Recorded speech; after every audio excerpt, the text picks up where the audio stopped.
Hello and welcome back to London's Dark Archives. In this series, we're covering the incredible story of the Great Train Robbery, and in this episode, we'll cover the unfortunate victims of an otherwise well-planned heist. The Great Train Robbery is often remembered as one of the most daring and audacious crimes in British history. It was a job that was meticulously planned, executed with military precision, and for the most part carried out without major complications. But what is often overlooked is the human cost. The robbers may not have set out to harm anyone, but in the chaos of the heist, people was hurt. And while criminals would go on to become infamous, the victims, whose lives were changed forever, were often left in the shadows of history. In this episode, we'll step away from the gang and their escape, and instead focus on the people who suffered that night. The train driver, Jack Mills, was brutally attacked, left with injuries that would plague him for the rest of his life. His second-in-command, David Whitby, was tied up and left helpless, while the postal workers on board were terrified and powerless as the gang seized control of the train.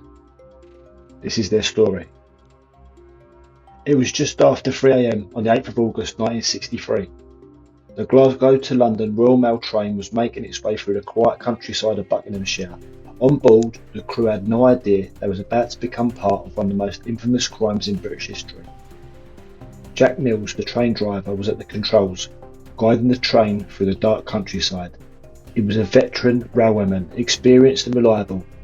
Next to him was his second-in-command, David Whitby, the young assistant tasked with ensuring the journey went smoothly. For them, it was just another routine night shift until suddenly the signal ahead flashed red. Mills slowed the train to an halt, expecting a routine obstruction or signalling error. As soon as the train stopped, things took a sinister turn. As he peered out of his cab to investigate, he was met with figures rushing towards him in the darkness. Before he could react, one of the masked men climbed aboard and, without warning, struck him over the head with a metal bar. Mills collapsed in agony, blood pouring from his wound. He had no chance to defend himself. His world went black and he slumped forward. He was then forcibly pulled from his seat as a gang took control of the locomotive. Meanwhile, David Whitby, still in shock from the sudden ambush, was dragged from the train and thrown to the ground. The robbers bound his wrists and forced him down, rendering him completely powerless. Helpless and confused, he could only listen as the gang barked out orders and scrambled to detach the carriages they needed for the heist. Inside the mail carriages, the postal workers who had been sorting letters and parcels were suddenly confronted by a group of masked men. The gang moved quickly and with authority, making it clear that resistance would not be tolerated. Though they did not physically harm the workers, the threat of violence loomed large. With their hands bound and nowhere to call for help, the workers could do nothing but watch as the robbers worked methodically to carry out their plan. As the gang loaded the stolen money into their getaway vehicles, Mills and Whitby remained subdued. The men who had spent their lives ensuring the smooth running of Britain's railway system were now reduced to bystanders, caught in the storm of a crime that would make history, but for them, the ordeal was far from over. Before he became a key figure in one of Britain's most infamous crimes, Jack Mills was simply a dedicated railwayman. Born in Crewe in 1905, Mills grew up in a town deeply connected to the railway industry. From an early age, he was fascinated by trains and determined to work on the railways, just like many men in his own town. Mills started his career with British Railways as a fireman, shoveling coal into the engines of steam trains.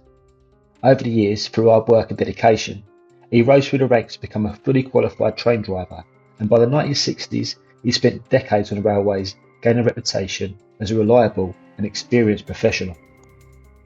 Off the tracks, Mills was a devoted family man.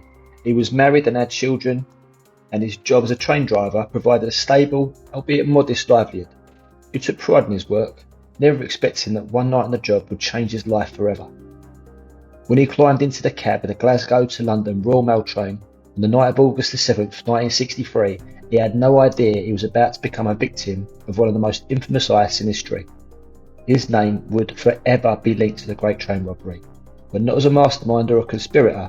Instead, he'd be remembered as the man who paid the price for the gang's greed. The attack on Jack Mills during the Great Train Robbery was swift and brutal.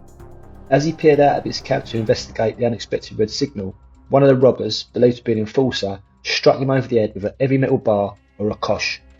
The force of the blow was devastating. Mills collapsed, blood streaming from the wound, his body crumpling in the narrow space of the train cab. But the gang needed him conscious to move the train, so despite his injuries, he was forced to sit upright and assist with the robbery. Dazed, in shock and in pain, Mills had no choice but to comply. Once the gang controlled the locomotive and their stolen all, they abandoned him at the scene, injured and traumatised.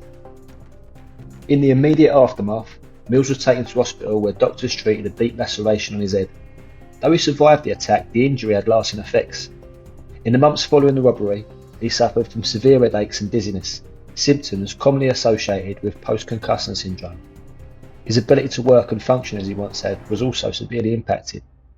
But the physical wounds were only part of his story. The psychological toll of the night stayed with him. Friends and colleagues described Mills as a changed man. He was quieter, more withdrawn, haunted by what had happened. He struggled to return to work and his health deteriorated in the years following the attack. In 1970, just 7 years after the robbery, Mills passed away at the age of 64. The official cause was leukemia, but those close to him believed the trauma of the attack had accelerated his decline. His widow, Marjorie, publicly expressed their anger that while the robbers become famous, her husband had been largely forgotten, left to suffer the consequences of their actions while they basked in notoriety. Jack Mills became a tragic figure in the Great Train Robbery saga. While much of the focus remained on the daring criminals, his story was a sobering reminder of the real human cost of the crime. He weren't just a train driver caught up in the wrong place. He was a victim whose life was irreversibly changed by an act of greed and violence. While Jack Mills was the most physically injured in the robbery, he weren't the only victim. His second-in-command, David Whitby, also suffered lasting consequences from that night. David Whitby was just 25 years old at the time, a young railwayman with his whole career ahead of him. He'd worked his way up to the role of second man, assisting drivers like Mills. That night, he was thrown from the train, bound and left helpless. Though he weren't beaten like Mills, the psychological trauma stayed with him. Like Mills, Whitby struggled after the robbery. He developed severe anxiety and found it difficult to return to work. His sleep was plagued by nightmares and he often spoke of the fear he felt that night. Tragically, just a few years later, Whitby suffered a fatal heart attack, aged 34. Many believe the stress of the robbery played a significant role in his early death. The robbers refrained from attacking the postal workers, but their ordeal was nonetheless terrifying. The men on board that night were responsible for sorting and protecting the valuable mail, but they were utterly powerless when the gang stormed in. Bound and held under threat, they watched helplessly as the criminals executed their plan. Some of the postal workers suffered from post-traumatic stress in the aftermath, particularly those who had long careers in the railway and had never seen anything like it before. Several took early retirement, and some requested transfers away from the night shifts due to their lingering fear. One of the saddest aspects of the Great Train Robbery is how little attention was paid to those who suffered the most. While the robbers become celebrities of sorts, giving interviews and profiting from the notoriety, the victims were left to deal with the consequences in relative obscurity. Jack Mills never fully recovered from his injuries, and David Whitby's life was cut tragically short. The postal workers were left with memories of a night they'd rather forget.